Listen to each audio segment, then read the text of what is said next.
El día de hoy estamos en el capítulo 12 del libro, es el último capítulo del libro, terminamos el libro. Y hoy vamos a hablar del compañerismo o la coinonía social. Compañerismo o coinonía social. En el estudio que hemos estado haciendo acerca de la palabra coinonía, la palabra compañerismo cristiano y la comunidad verdadera, el autor en todo este tiempo que tenemos reuniéndonos ha venido hablándonos de una serie amplia de temas, de facetas sobre esta palabra como se usa en el Nuevo Testamento, la palabra coinonía. Primeramente examinamos aquí la coinonía como, dice el autor, como la expresión viviente de nuestra relación objetiva con Dios. ¿Se recuerdan que había una cuestión objetiva y algo experiencial? Esa expresión viviente de nuestra relación objetiva con Dios y de esa relación con Dios, entonces nuestra relación con todos los cristianos. También vimos el compañerismo o la coinonía como una comunidad de cuidado, en donde nos cuidamos unos a otros, también como una participación en el Evangelio, en el compartir el Evangelio, como un compartir entre hermanos en cosas espirituales, pero también en asuntos materiales.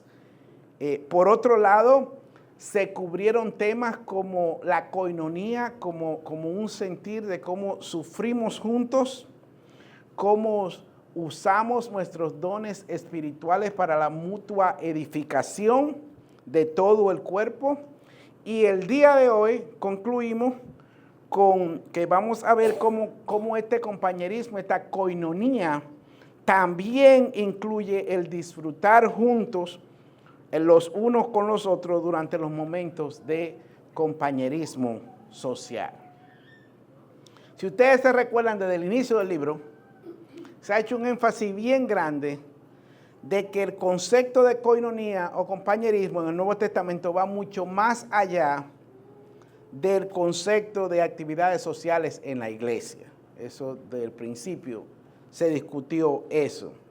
Y esta aclaración que la autora hacía, que ha hecho a través del libro, es una aclaración importante, dado la época en la que vivimos, en la que muchas iglesias se comportan como si fueran un club social, el cual hay que hacer bien atractivo para ganar nuevos adeptos, dado que ese trasfondo, esa realidad era necesario durar mucho tiempo explicando toda la faceta de este concepto de coinonía. Ahora bien, y como dije, el autor comienza hablando cómo esta coinonía, este compañerismo cristiano nace y se nutre de la vida compartida que todos los cristianos tienen en Cristo. Este concepto es el concepto el trasfondo de este libro. Hay una vida compartida en Cristo, y esa vida compartida en Cristo que tenemos todos los cristianos, de ahí nace y se nutre todo este compañerismo cristiano que tenemos, y por lo tanto el objetivo último, el objetivo final de este compañerismo cristiano, como todas las cosas en la vida de un cristiano, de un creyente, es el glorificar a Dios, es la gloria de Dios, es el objetivo final de todo lo que pase en la vida de un cristiano. Ese objetivo final debe ser el glorificar a Dios. Una vez aclarado estas cosas, el autor ahora en el capítulo 12 vuelve el tema a este compañerismo social, el cual él había estado evitando a través del libro. Y lo que el autor dice, miren, aunque hemos ya explicado que coinonía va más allá de las actividades sociales, esto no significa que las actividades sociales quedan excluidas de lo que es el compañerismo cristiano.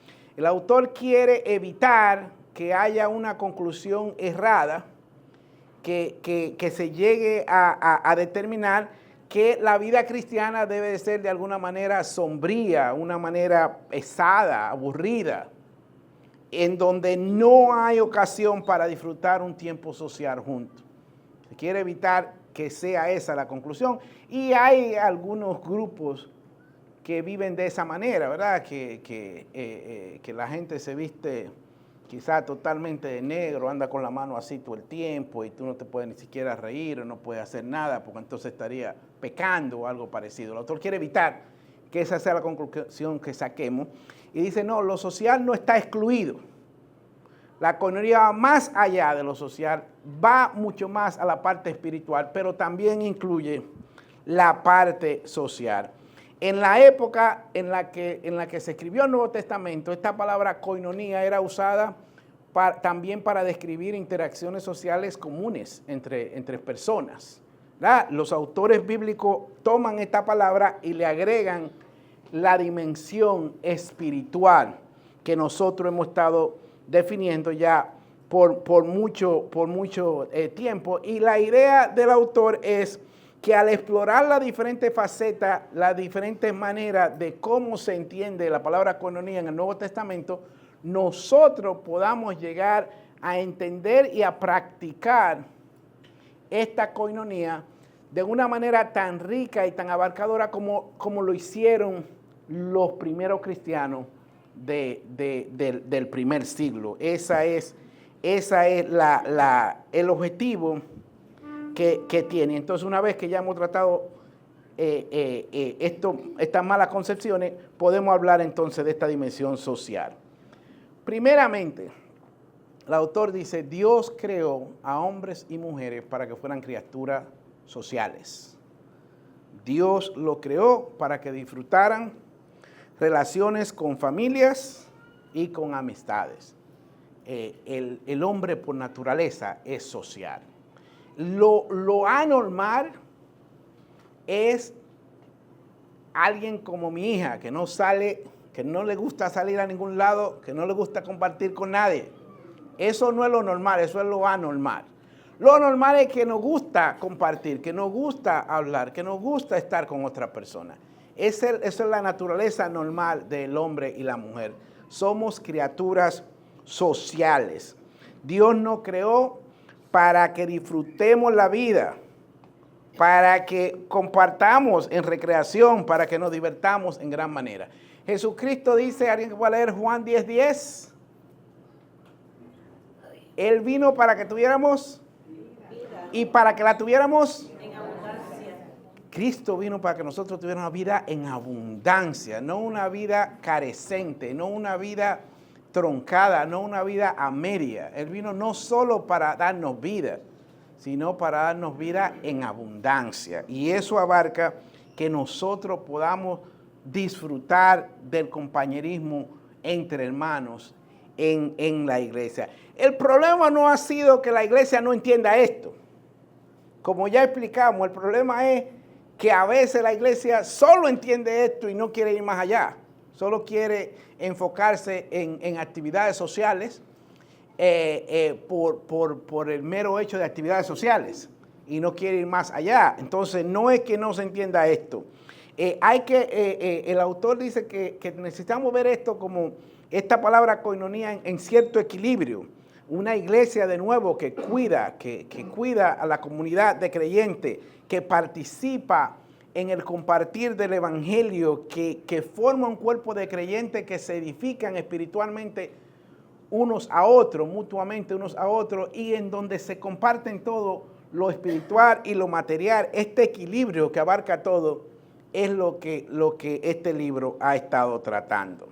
Todos estos aspectos de lo que es el compañerismo cristiano existía en la iglesia que se formó el día de Pentecostés. Estos cristianos, estos primeros creyentes, dice Hechos 2:42. Yo he cambiado un poquitito el orden, pero las palabras son las mismas, que cambié el orden un poquito.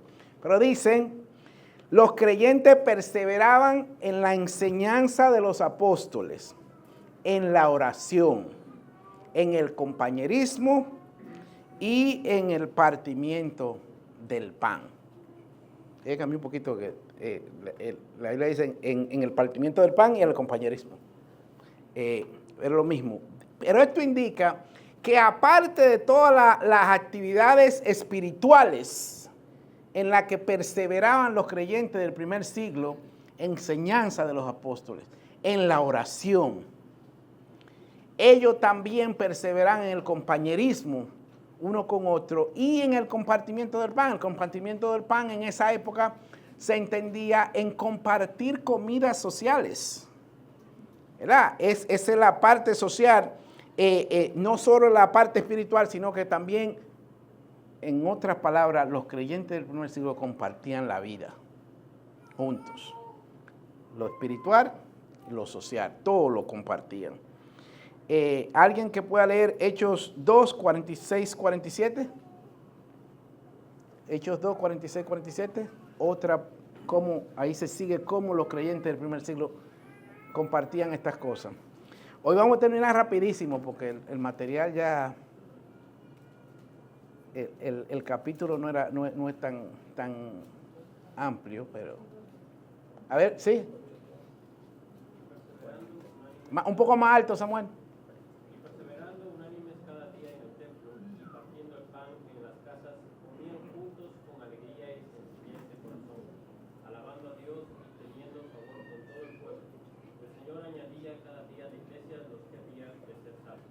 ¿Verdad?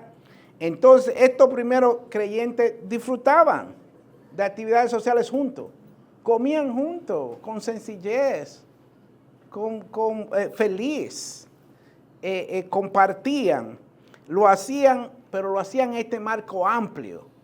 Ellos compartían juntos las comidas, pero también compartían juntos las oraciones, compartían juntos la parte espiritual. Y era algo natural, era algo que se entendía de manera natural. Ayer vimos muchas definiciones, muchas palabras, ¿verdad? En 1 Timoteo 3, entre ellas estaba, por ejemplo, la palabra hospitalidad, ¿verdad? De hospitalario. Y ahí aprendimos que a veces decimos, bueno, hay un don de hospitalidad, ¿verdad? Los que tienen el don de hospitalidad, bueno, gracias a Dios que hay algunos en la iglesia, a ellos les toca. No, pero aprendimos, no, todos los cristianos tienen que ser hospitalarios. La casa del hombre de Dios, la casa de la mujer piadosa, son casas abiertas, en donde la gente puede ir y compartir, aprender de la parte del Señor, pero también compartir con los hermanos. Tener un tiempo de refrigerio juntos, ¿verdad? Como cristianos estamos equipados por Dios ya para ser hospitalarios. Es una de las partes que tenemos, ¿verdad? Yo sé que aquí, pero dijimos, bueno, solo le tocará a Alejo ser hospitalario, porque parece que él tiene don de hospitalidad, entonces que a él le toque. O a Noé, pero entonces si lo vemos así, Noé tiene todos los dones, entonces le tocan a él todo, hacer todo, ¿verdad? Pero no es así. Gracias a Dios que hay hermanos que se lanzan y dicen, no, yo me voy a ocupar de esto, vamos a hacer esto, vamos a hacer lo otro, pero todos nosotros estamos llamados a ser hospitalarios. Y disculpa Josué que estoy, pero es que la clase de ayer estaba buena, entonces hay que referirse de vez en cuando. Pero como decía el pastor ayer, cuando vemos toda esa palabra ahí que Pablo le dice a Timoteo, hablando de los que quieren ser líderes, pero aplicado a todos los que son cristianos, el pastor le decía, una mala concepción es decir, bueno, esos son para los que quieren ser líderes, primero. Pero otra mala concepción es, bueno, pues nadie puede llegar a ese nivel. No. Eso es lo que es ser cristiano. Ya tu corazón ha sido cambiado de corazón de piedra a un corazón de carne. El Señor mismo vive en ti por medio del Espíritu Santo y te ha equipado y te ha dado una nueva naturaleza. Dice, ya las cosas viejas pasaron, somos hechos nuevos. Entonces nosotros estamos llamados, ese es nuestro ser, eso no es si me equivoco me corrige aquí, pero eso no es una aspiración, esa es una realidad. Y a veces cuando lo vemos como aspiración, entonces decimos, bueno, pero ese no soy yo. Tengo que orar más para que Dios, para yo llegar ahí. No, ya Él te llevó ahí. Y como decía el pastor, algo que me gustó, que decía ayer, para que vean que yo estaba prestando atención. Decía, desde el instante que tú aceptaste a Cristo como tu Señor y Salvador, ya tú llegaste. Ya llegaste. Porque ya Cristo ya te dice que nos traspasó, ¿verdad? Del imperio, del reino, de las tinieblas, y nos sacó de ahí y nos puso en el reino de luz de su amado Hijo. Ya pasó. Entonces, aquí vemos que los cristianos disfrutaban. No era nada raro para ellos juntarse, tener una comida juntos y disfrutar entre hermanos. El Señor Jesucristo es el ejemplo divino de estas cosas. El Señor Jesucristo mismo nos dijo que sí, que era adecuado el que nosotros tuviéramos reuniones sociales cristianas juntos. Los 4 evangelios mencionan montones de veces donde el Señor Jesucristo estaba cenando en algún hogar o participando en un festival o atendiendo unas bodas. Está lleno de ejemplos. El primer milagro que el Señor Jesucristo realizó, ¿dónde lo realizó? Todo el mundo lo sabe esto. En la boda de Caná. Y una de sus parábolas más conocidas es la parábola del hijo pródigo. Y esta parábola llega a su clímax cuando el padre exclama, comamos y hagamos fiesta. ¿Se recuerdan por qué el papá exclamó eso? Porque mi hijo, que estaba muerto, ha vivido, ¿verdad? Pero indica esto que el mismo Señor dice de él, en Lucas 7:34, refiriéndose a él mismo, dice, vino el Hijo del Hombre que come y bebe, y decís, este es un hombre comelón y bebedor de vino, amigo de publicanos y de pecadores. De esto acusaban al Señor Jesucristo. Sabemos que todas estas acusaciones son obviamente falsas, pero tienen un trasfondo, que Jesucristo era una persona sociable. Ellos malinterpretaban eso, pero ese es el trasfondo. Él era una persona sociable. Él compartía. Y su participación en estas actividades sociales muestra el sello de aprobación de Dios para que hayan actividades sociales cristianas en la iglesia. También no solo el Jesucristo atendía a estas actividades, sino que Él demostró el sentido original de esta actividad, de qué se trataba esto. Él siempre que iba a un lugar, siempre que compartía con alguien, el propósito último del Señor Jesucristo era traer gloria al Padre, era glorificar al Señor. Y en todo lo que nosotros hagamos en la iglesia, ese debe ser el propósito de nosotros, traer gloria al Padre, como dice 1 Corintios 10:31. A ver, ¿alguien que lo lea? 1 Corintios 10:31.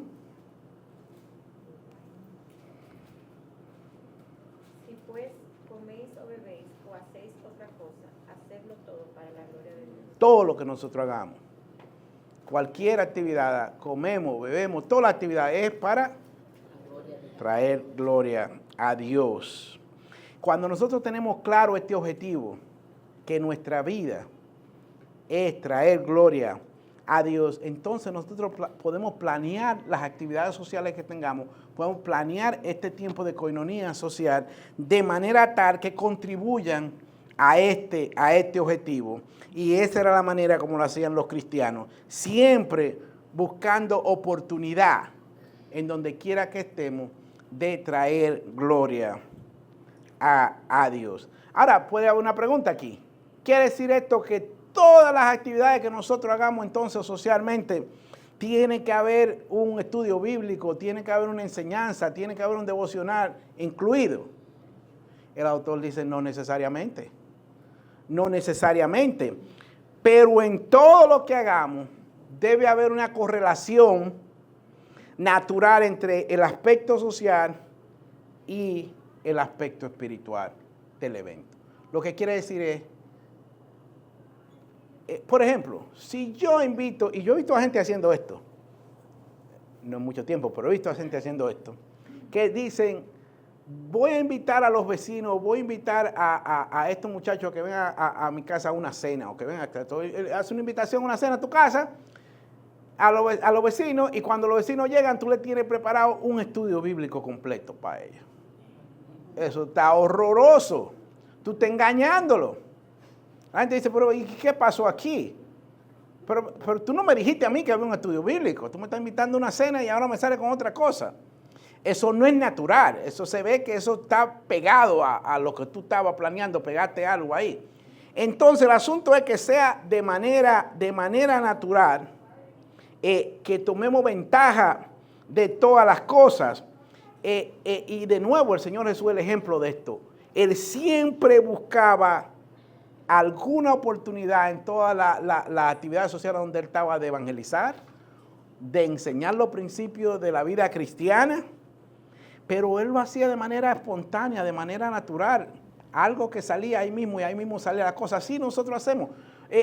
Imagínense lo mismo, yo llamo a los vecinos, les digo que una cena en mi casa para que vayan, los vecinos van a la cena y estamos sirviendo la cena y yo en medio de servir la cena digo, vecino, disculpen, ¿le molesta si yo puedo orar por los alimentos? Y yo oro por los alimentos y doy gracias en la oración porque Dios permite que yo tenga vecinos como ellos y que podamos compartir en amor y que podamos, hago mi oración, comemos.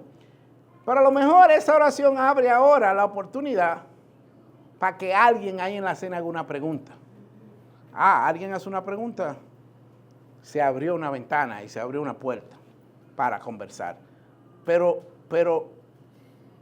yo no estoy preplaneando cómo hacer las cosas. Eso es algo que sale natural. Y cuando las cosas salen natural está bien. Cuando las cosas son forzadas, nunca están bien. Siempre está bien. El Señor Jesucristo siempre de manera natural, Él buscaba ocasión para que esto fuera, para aprovechar esta cuestión. ¿Alguna pregunta de aquí? Porque voy demasiado rápido, voy a terminar muy rápido yo. Ajá.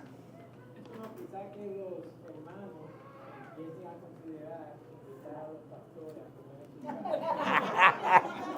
para practicar estas conversaciones naturales. Para practicar, tienes razón, ¿verdad? Para saber cómo hacerlo. Entonces, hermano, siempre nosotros, siguiendo al Señor Jesucristo, debemos buscar oportunidad siempre para agregar esta dimensión espiritual a las actividades sociales que nosotros hacemos, pero que sea de manera natural, que no sea forzada. El autor da un esquema de cómo este compañerismo cristiano se desarrolla con el tiempo y con los grados, ¿verdad? El autor dice, podemos pensar en este compañerismo cristiano en una serie de círculos concéntricos, ¿verdad? Yo me inventé, agarré esta foto ahí a ver si sale, porque no pude hacer la foto que estaba en el libro, pues agarré esta, más o menos. Una serie de círculos concéntricos. Tú puedes pensar en este compañerismo cristiano, esta coinonía cristiana. Y él decía, en el centro está el verdadero tú. Ese quien tú eres en realidad está en el centro de esto. Él decía, en primer lugar de esta relación, de este compañerismo cristiano, tú tienes lo que él llama un amigo, una amiga de corazón, o un hermano, una hermana de corazón. Como lo explica el autor, y eso se explicó en el libro, ¿verdad? En algunos de los capítulos. Como explica el autor, esta es una persona que está tan cerca a ti espiritualmente, con la que tú puedes compartir todo. Espiritualmente tú puedes compartir con esta persona todo. Esto tú no lo puedes hacer con todo el mundo. Entonces él sugiere que haya una persona con la que tú te sientas, que haya llegado a ese nivel de relación de confianza, de trust, de confianza, que tú puedas compartir todo con esa persona. Que sean Algunos le llaman, creo que a esto, lo accountability, pero es más de ahí, de lo que él pone, alguien bien cercano. Él dice, en segundo grado, si quiere el círculo más afuera de esto, sería la comunión, el compañerismo que tú tienes con un grupo pequeño. Aquí está, por ejemplo, el grupo pequeño de la iglesia, donde tú vas. Y es un grupo pequeño en donde se tiene un nivel de compañerismo, un nivel de confianza, de nuevo, en donde tú puedes compartir muchas cosas con este grupo pequeño. En tercer lugar, dice, abriendo más afuera, más amplio que esto, tú tienes entonces las actividades sociales en grupo. Por ejemplo, todos los hermanos de la iglesia, todos los cristianos que trabajan contigo en el trabajo, todos los cristianos que están contigo en la escuela. Otro nivel más amplio, en donde tú tienes un compañerismo cristiano con todas estas personas, pero obviamente no es al mismo nivel que lo que vas a tener con tu grupo pequeño y no es al mismo nivel que lo que vas a tener con ese amigo de corazón, ¿verdad? Pero él ve así como que se puede pensar en toda esta dimensión, y entonces él dice que el desarrollo de esta coinonía, de este compañero cristiano, obviamente va desde afuera hacia adentro. Tú tienes compañerismo con el grupo más amplio. De ese grupo, tú comienzas a conocer la persona, comienzas a tener relación con alguna persona más que con otra, y ese grupo se convierte en el grupo más pequeño. De ese grupo tú comienzas y de ahí viene el grupo más pequeño. Entonces, desde afuera hacia adentro. Y por ejemplo, él decía, mira, hacemos una actividad social en la iglesia. Y vamos a poner que yo nunca he hablado con David. Yo no he conversado nunca con David. Yo sé que lo he visto en la iglesia, que ha venido. Entonces yo vengo y me le acerco a David y le digo, oye hermano, ¿qué te está enseñando Dios en estos días? Y David me va a mirar a mí como raro, como, ¿y por qué me está preguntando esto? ¿Y qué es lo que me está mirando? ¿Me está mirando que yo estoy haciendo algo malo? ¿Y qué pasa aquí? Pues no hay confianza, nunca yo he hablado con él. Yo no puedo venir de repente y tratar de tener una conversación muy profunda de la nada cuando no nos conocemos. Pero si yo le hago la misma pregunta a Alejo, y yo estoy todos los días con Alejo y estamos hablando y somos bien, y yo digo, Alejo, ¿qué te está enseñando el Señor? Y entonces, bueno, Alejo me dice, oye hermano Efraín, si supieras, déjame contarte lo que está pasando. Ah, pero ahí hay una confianza establecida. Entonces nosotros tenemos que desarrollar estas relaciones entre hermanos, y no podemos, y eso va desde lo más afuera.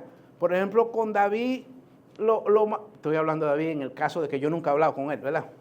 Yo lo entro y digo, bueno, un gusto conocerte, y ¿cómo va todo? Qué bien que estás viniendo a la iglesia. Y ahí comenzamos a hablar, y ahí comenzamos a desarrollarlo. O si es una visita, una actividad social, es una buena manera para nosotros saludar a las visitas. Vamos, saludemos a la visita. Qué bueno que nos acompañan. Qué bendición que están aquí con nosotros. Es un buen tiempo para comenzar a conocer a la visita, para hacerlos sentir que son bienvenidos, ¿verdad? Entonces, eso es parte, como dice el autor, siempre las actividades sociales abren una oportunidad para la parte espiritual de coinonía. Pregunta aquí. No sé, quedó bien, ¿verdad? La figura. Eso me costó buscar una figura que pusiera lo que el autor quería decir. Entonces, el autor aquí dice, bueno, hasta aquí llegó el libro. Bueno, por aquí. Hasta aquí llegó el libro. Entonces ya hemos aprendido que la coinonía o el compañerismo cristiano es un concepto bíblico del Nuevo Testamento que abarca muchas facetas. Ese es un concepto que comienza hablando se inicia con nuestra relación con Dios, que es una relación objetiva, o somos o no somos, como dice siempre Josué, ¿verdad? No hay nada intermedio ahí, o somos o no somos. Es objetivo, no es subjetivo. Pero estamos en Cristo, entonces dice, por estar en Cristo tenemos relación con Cristo, tenemos relación con el Padre y entonces podemos tener relación uno con otro. En el concepto de coinonía también lo vimos con mucho en una iglesia en muchas maneras. Vimos cómo la iglesia cuidando a los hermanos unos a otros, entre ellos eso es coinonía. Pero también vimos que la iglesia uniéndose para compartir el evangelio, para predicar el evangelio, para llevar el evangelio, también es coinonía. También vimos de nuevo que cuando los hermanos comparten la parte de la vida espiritual unos a otros, eso es coinonía, eso es compañerismo cristiano. Y también vimos que cuando los cristianos apoyan a aquellos entre la iglesia que están en necesidades materiales, también eso es coinonía. Entonces el autor mostró que esta es una palabra rica, esto es una palabra que abarcaba mucho de la vida de los cristianos del primer siglo y que nosotros debemos aprender a entender esto y a practicar esta coinonía. Y como dice aquí en este esquema, comenzando desde afuera y yendo desarrollando más y más y más, acercándonos más y más y más unos a otros en este compartir de la coinonía, ¿verdad? Sufrimos juntos, nos edificamos mutuamente, pero también compartimos, nos divertimos juntos. Toda esa parte es la parte del compañerismo cristiano. Y ese fue el libro que estudiamos. Al final el autor dice, quiero dar un par de palabras finales, aparte de este estudio. Primero, ¿alguna pregunta sobre coinonía? ¿Sobre compañerismo cristiano? No, practicarlo. Bueno, aquí viene que nos permite practicarlo también. El autor dice, bueno, ya que hemos hablado de tantas facetas sobre el compañerismo cristiano, yo me pregunto si habrá algún hilo conductor que una a todas estas facetas de la coinonía. Esta es la pregunta que él se hace, una pregunta retórica, por supuesto, porque él va a dar la respuesta. Entonces, él hace la pregunta y él da la respuesta. Él dice, sí hay un hilo conductor. Y el hilo conductor es que el fundamento del compañerismo cristiano entre creyentes se encuentra en la declaración de Pablo en Romanos 12:5. Así nosotros, siendo muchos, somos un cuerpo en Cristo y todos miembros los unos de los otros. Él dice, este es el fundamento en el cual se basa el compañerismo cristiano. ¿Qué quiere decir esto, hermano? ¿Qué quiere decir este versículo? El autor dice, yo le pertenezco a usted, usted me pertenece a mí. Y cada uno de nosotros pertenecemos a todos los creyentes en el mundo entero, en Cristo. En Cristo nos pertenecemos los unos a los otros. Y esta pertenencia mutua es lo que une todos los elementos del compañerismo. Si nosotros entendemos esto y aplicamos esta realidad de que todos somos miembros de un cuerpo, de que todos nos pertenecemos unos a otros mutuamente, ¿qué va a pasar? Todos los elementos salen de manera natural. Nos vamos a amarnos y a cuidarnos los unos a los otros de manera genuina, sin hipocresía. Vamos a procurar la edificación mutua por medio del compartir espiritual. ¿Se acabaron los chismes aquí? Porque tú no chismeas acerca de alguien que tú ames de verdad y por el que tú te preocupas. Tú solo chismeas de a quien tú le quieras hacer daño. ¿Verdad? Se acabó el pelearse porque el hermano no me miró bien. Bueno, pero a este saludó de esta manera, a mí me saludó de la otra manera. Se acabó eso. Porque si entendemos que todos nos pertenecemos unos a los otros, somos hermanos. Entonces tenemos otra visión de lo que es esa vida compartida el uno con los otros. Si entendemos esto, nos preocupamos por los hermanos. Y si el hermano tiene necesidad, mira, ¿cómo apoyamos? ¿Cómo podemos apoyarte en esto? Porque si el hermano me pertenece a mí, yo a él, si hay necesidad, ¿cómo te apoyo? ¿Qué puedo yo hacer para apoyar eso? Si entendemos esto, también vamos a disfrutar mutuamente los momentos de compañerismo social que tengamos. Y también vamos a sufrir unos con otros. Cuando uno sufre, nosotros sufrimos con él. Cuando están en los momentos de prueba, nosotros también estamos en esos momentos de prueba. Pablo dice, cuando un miembro sufre, todo el cuerpo sufre. Y todos sabemos esto, porque a todos no ha dolido un dedo. Como dicen los dominicanos, dicen al dedo malo todo se le pega. Yo no sé cómo dirán los centroamericanos.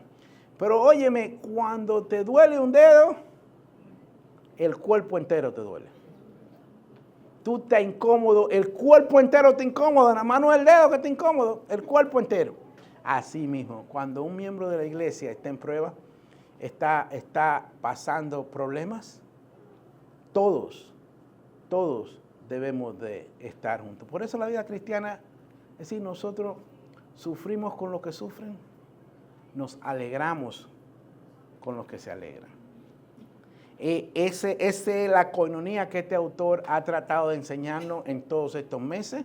Esperemos que hayamos aprendido algo acerca de la palabra coinonía en su más amplio uso en el Nuevo Testamento y que la practiquemos. Miren, una cosa que está clara, de nuevo, y esto se ha repetido muchas veces por los pastores de esta iglesia, por Jorge y Josué, es de que para ellos, como pastores de esta iglesia, es una bendición el tener, el estar en esta iglesia, en el estado presente en donde se encuentra esta iglesia. Porque aquí hay demostración de afecto genuino entre hermanos. Aquí hay demostración de que nos apoyamos, de que nos queremos, de que hay consideración entre hermanos. Y eso es bonito y eso es bueno y es provechoso para cada uno de nosotros, para la mutua edificación. No todas las iglesias tienen esto, lamentablemente, hermano. Hay iglesias en donde, oye, me pareciera que yo no sigo mucho esto, no me sé los nombres, pero ustedes lo seguirán cuando pelean en el cage. USC, oye, ¿sabe? Pareciera que es un match de USC en algunas iglesias, porque ahí están los pleitos que vuelan y ahí es impresionante. Esto está y esto es una iglesia y esto es, y cómo es glorificado Dios en estas cosas que se hacen. Bueno, tenemos una iglesia en donde esas cosas no existen y oramos al Señor para que no entren, ¿verdad? Para que siga habiendo esta armonía, esta coinonía cristiana que existe en esta iglesia, porque eso es lo que Dios quiere, eso es lo que permite un ambiente en donde nosotros podamos glorificar a Dios. Pero hay un peligro cuando estamos en una iglesia en donde no hay problema. Y el peligro es que lleguemos y excusen mi Spanglish aquí, complacent. Complacent es como apático, ¿verdad? Que nos volvamos un poquito apáticos, como que lo demos por sentado esto, ¿verdad? Y entonces en inglés la gente dice taking this for granted. Lo damos por sentado y no nos preocupamos por mantenerlo. El objetivo, como dije, no es la parte social. El objetivo no es en sí el que nos divirtamos juntos, el que tengamos el compañerismo social. El objetivo es glorificar a Dios. Y usar y aplicar esta palabra coinonía no en una sola faceta, sino en todas sus facetas. Y que aprovechemos, hermanos, los tiempos de refrigerio hay que aprovecharlos. Lo que estamos en el Señor, sabemos que los tiempos de refrigerio hay que aprovecharlos porque los malos tiempos se aproximan. Y no es un asunto de si van a venir, sino de cuándo. Entonces los malos tiempos se aproximan, así que los buenos tiempos de refrigerio hay que aprovecharlo, teniendo una coinonía completa, edificándonos, hay que pasar tiempo con los hermanos, hay que hablar con los hermanos, y esto yo no se lo estoy diciendo a ustedes, también lo digo a mí, ¿verdad? Hay hermanos, esta es la vida de nosotros, esta es nuestra familia espiritual. Y cuando lo podemos pasar más tiempo juntos, cuando podemos compartir más, cuando podemos edificarnos más, estamos glorificando el nombre de Dios.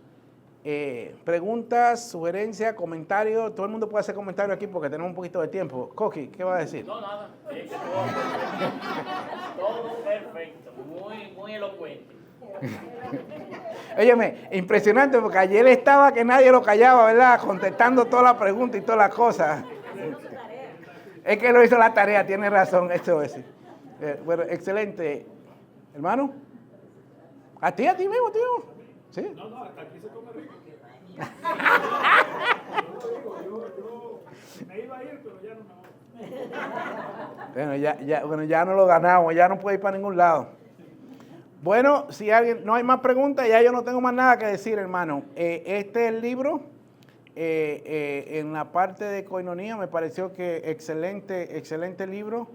Esperemos que hayamos aprendido bastante de una palabra que se usa mucho en el original, y al traducirla a veces hay mucha confusión. Ustedes oyen que hay gente que dice, este es el salón de coinonía, pero entonces ahí solo lo ponen como que la coinonía es solo la parte social, pero aquí vimos que no, que coinonía va mucho más allá de la parte social, pero también incluye la parte social.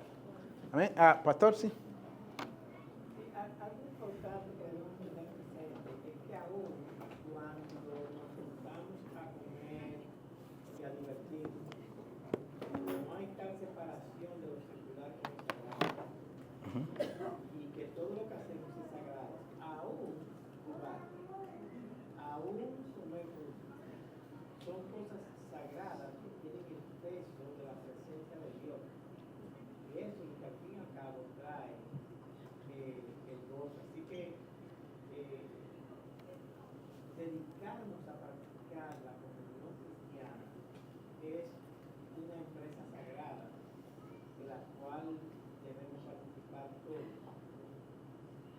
Ustedes están rezagados un poquito, pero no se gusta mucho con la gente, pues sí. En vez de decir a mí no me invitan, inviten a alguien. Exactamente. Y siempre empiecen con los pastores. Por supuesto. Pero hay algunos que pueden comer más que otros. Yo no sé si Jorge está tan disponible, ¿verdad? Porque a lo mejor está cuidando su peso un poquito más. Yo en la casa estoy bien. Ahora yo no inviten mucho, fórcenlo, pero si él está bien en su casa, visítelo en tu casa. Sí. Bueno, bueno,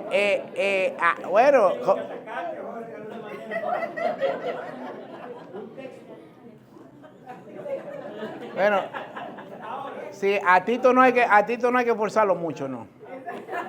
Aunque Jorge no vaya, por ejemplo, cuando me invita, yo le cuento a él, yo me recuerdo. Lo representa. Bueno, pero tenemos, la verdad que tenemos aquí pues una bendición. Pues tenemos hermanos como el hermano Noé, el hermano Alberto también muy hospitalario, y Ana en su casa. Tenemos muchos hermanos así que son muy hospitalarios y es una bendición, la verdad, para nosotros. Y tenemos que seguir haciendo bien. Nosotros a veces tenemos el asunto de que Sara y yo tenemos que salir y la hermanita Mercedes pues está ahí. Bueno, no se puede quejar porque aquí hay montones de hermanos que van a su rescate inmediato, que las sacan a comer, que las sacan aquí, que las sacan allá. No se puede quejar, la verdad es que no se puede quejar. ¿Qué le dice a ustedes que no va? Claro, yo creo que definitivamente que no se puede quedar. Entonces es una bendición cuando eso pasa en una iglesia y eso debemos de atesorarlo y debemos de nutrirlo y cada uno de nosotros pues tenemos que seguir participando en ese asunto. Y con los grupos pequeños también. Nosotros tenemos, por lo menos, no sé en el grupo del pastor, o los otros grupos. En el grupo pequeño de nosotros, ese grupo es tremendo. ¿Verdad? Ana Gilma confirma eso. Cuento que está por el clase A. Bueno, tú ves. Entonces, esos grupos pequeños son un medio impresionante y un medio necesario para que se profundice esta coinonía, tanto en la parte espiritual, como dice el pastor, la parte de lo sagrado, como la parte social. Y la parte de nuevo, la gente que nos está visitando, pues, que el Señor ponga en su corazón el seguir visitándonos y son bienvenidos y espero que los hermanos lo hayan hecho sentir bienvenidos y pues siempre son bienvenidos aquí. Vamos a orar.